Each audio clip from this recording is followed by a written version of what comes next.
In this video, I'll show you how to join a group on Telegram. Ensure you subscribe and turn on the bell notification to this channel for lots of educational guides and content like this. Now, when it comes to joining a group on Telegram, you need to get an invite link for you to be able to join up a group, right? So if you head over to your Telegram, you can see there's a lot of channels right here. And for you to join up a channel, it's really easy for you to join up a channel, right?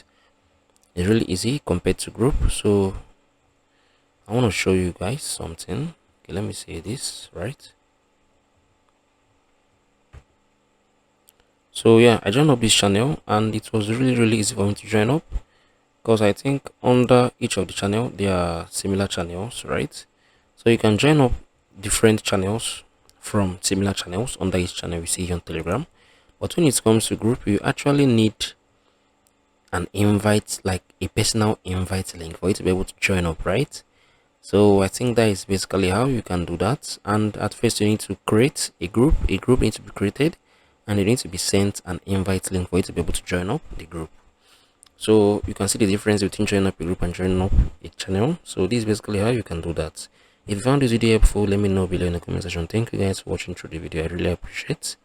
I'm gonna see you all in the very next one.